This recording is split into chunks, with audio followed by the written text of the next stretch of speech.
سرزمین نینوا یادش بخیر. چراغا رو خاموش کن، هوای درده، دوست ندارم ببینی چشمی که گریه کرده.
سلام علیکم. شهید مهدی حاج محمدی با کمترین جراحت در عملیات رمضان به شهادت رسید. یک ترکش به سر ایشون خورد و به شهادت رسید و شهید آقا تقی اسماعیلی با حد اکثر جراحت به شهادت رسید در مریوان. مطلب من در رابطه با شهید محمد بهرامی است. میخوام امروز روضه حضرت علی اکبر رو براتون بخونم. خواهشم اینه که با من همراهی کنید. شهید محمد بهرامی به همراه این جانب شهید اسدالله فردی. من شهید فردی رو پریشب برای اولین بار بعد از 40 سال خوابش دیدم و روحش الان اینجاست و شاید همین بود که اینجا نامش بیاد.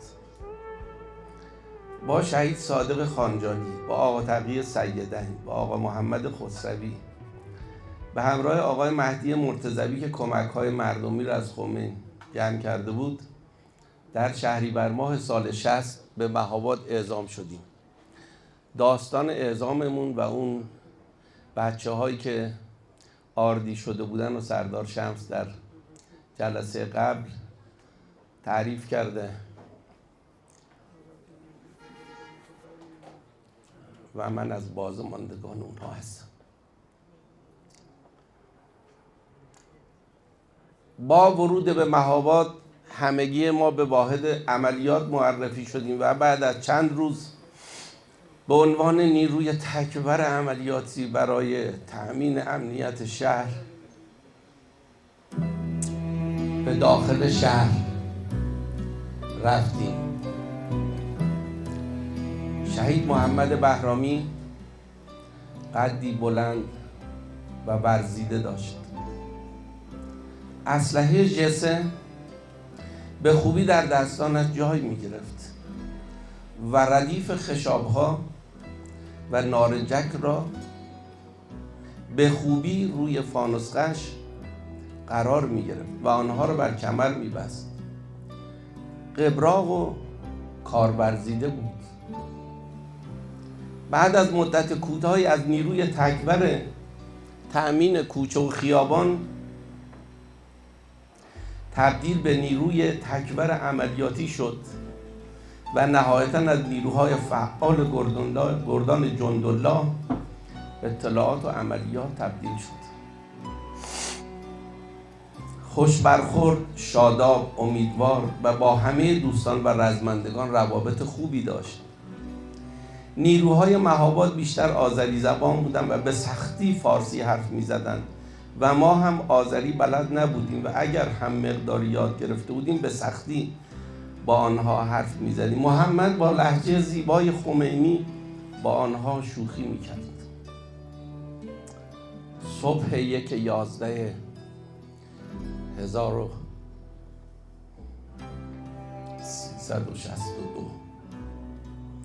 حاج عباس حامدی فرمانده عملیات سپاه به همراه برادران شهید محمد بهرامی، مهدی علیپور و یکی از منگوری‌ها با یک دستگاه پیکان آبی رنگ به صورت ناشناس برای انجام عملیات اطلاعاتی و شناسایی منطقه‌ای در شهر ویران در منطقه دارلک مهاباد اعزام شدند. بعد از شناسایی و در هنگام برگشتن به سپاه برادر محمد بهرامی به شهادت می‌رسد. متاسفانه همون روز مادرش بعد از چندین ماه، حدود 6 ماه، دوری از فرزندش برای دیدنش به مهاباد آمده بود. در همون اوایل فقط چندین نفر معدود از مسئولین سپاه و شهر خانواده‌هایشان در مهاباد بودند. این مادر مشتاق زیارت فرزند را به منزل جانشین فرمانده سپاه حاج حسن محمدی بردند. خبر شهادت محمد حدود ساعت 10 به ما رسید و خبرش مثل بمب منفجر شد و همه رزمندگان از شنیدنش متأثر شدند. برای ما که از خبر آمدن مادرش مطلع بودیم، سنگینی این خبر 2 چندان و حسابی کپ کرده بودیم. ولوله‌ای در جمع دوستان شهید در سپاه راه افتاد. در دفتر فرماندهی سپاه جمع شدیم. همه ناراحت، گریان و سردرگم بودیم. ساعت به کندی می‌گذشت و هر کس در وصف این شهید صحبت می‌کرد. به حاج حسن محمدی گفتیم شما یک جوری باید موضوع رو به مادرش بگویید. سناریوهای مختلف رو بررسی کردیم. محاسن و معایب هر یک را مد نظر قرار دادیم. حاج حسن گفت بهترین راه این است که بگوییم مجروح شده و الان در مهاباد نیست. خبر از طریق حاج حسن و خانمش با یک ظرافت و مصیبتی به مادر شهید گفته شد. گفتند محمد چند روزی است که مجروح شده و الان در بیمارستان تبریز بستری است. مادرش گفت اگر شهید شده به من بگویید.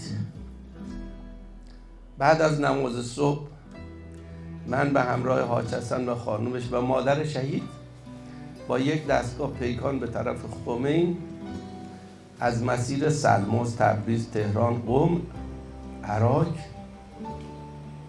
به خمین رهسپار شدیم. جاده طولانی و کسل کننده بود. سکوت داخل ماشین کلافه کننده بود. تا تبریز رفتیم و جلوی بیمارستانی ایستادیم. بعد از چند دقیقه گفتیم مجروح را از تبریز به تهران بردند. خلاصه با هر زحمت و سنگینی فضای عذاب‌آور داخل ماشین به تهران رسیدیم. مگر جاده تمام میشد؟ پیکان شیری رنگ سپاه هوا را میشکافت، زوزه میکشید و جلو میرفت. جاده همچنان ادامه داشت و تمام نمیشد. درختان و تپه‌ها و دامنه کناره‌های جاده به سرعت از کنار ما می‌گذشتند و به عقب می‌رفتند. کم کم خسته شدم و چشمانم هم به آهستگی بسته می‌شد. هم من و هم حاج حسن از رانندگی خسته شده بودیم، چون شب و روز گذشته بر ما بسیار سخت گذشته بود. در طول مسیر خاطراتی از رزمندگان و بعضا شهادتشان تعریف میکردیم که هم فضا عوض شود و هم از طرفی مادر شهید برای پذیرش شهید شدن جوانش آماده شود. به تهران رسیدیم و جلوی بیمارستانی رفته و صحنه سازی کردیم و حاج حسن گفت بردنش عراق. در داخل ماشین مقدار غذایی خوردیم، با هر ناراحتی که بود رفتیم قم و عراق و از آنجا به طرف خمینی. یک بار مادرش گفت مگر اینجا عراق نیست؟ مگر نگفتید محمد اینجاست؟ حاج حسن گفت الان میرویم خمینی، استراحتی میکنیم و بعد میایم عراق، میریم بیمارستان و محمد رو ببینیم. مادر شکش به یقین تبدیل شد و دیگر طاقت نیاورد و گریه‌اش گرفت. با زمزمه حزن انگیز که بر زبان داشت چادرش رو به روی صورتش گرفت و شروع به نجوا خوانی ملایم برای شهیدش یا شهیدان کرد. دار بیار بالا سرام بینی جمالام تشونده گوش دلام نمند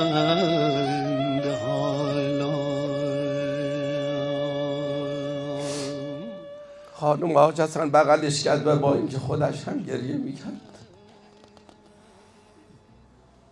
دلداریش داد. حالا دیگر به آهستگی هر 4 نفر ما تا خمین این مسیر 60 کیلومتری رو گریه میکردیم. وارد شهر شدیم. پایم قدرت فشار دادن پدال گاز رو نداشت. دلم نمی آمد به در منزلشان بروم. نفسم در سینه حبس شده بود. از فاصله دور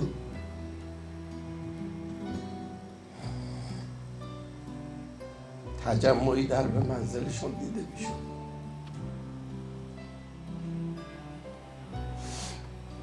تیر خلاص زده شد و بر قلب مادر نشست.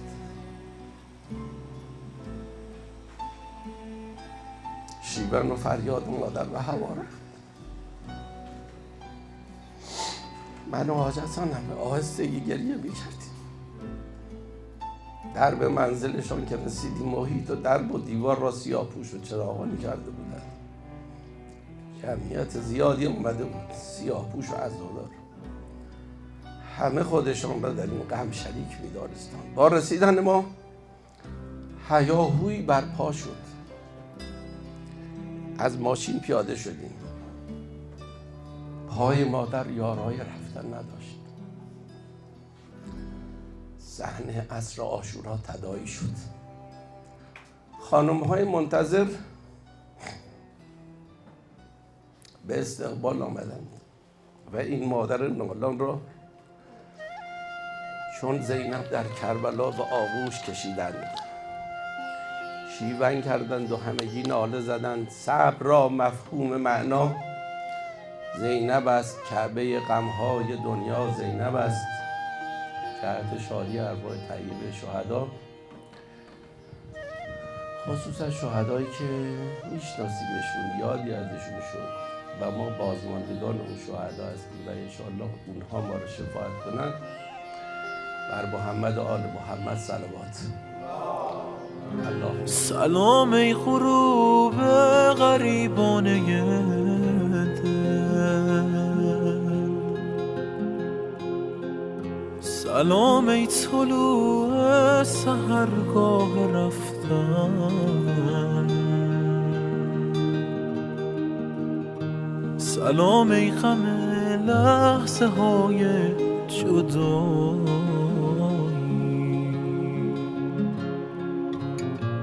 خدا حافظ ای شعر شب‌های روشن،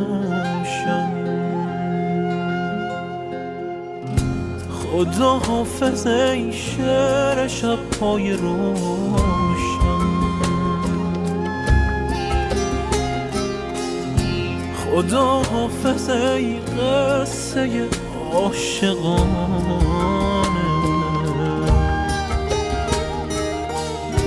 خدا حافظ ای آبی روشن عشق،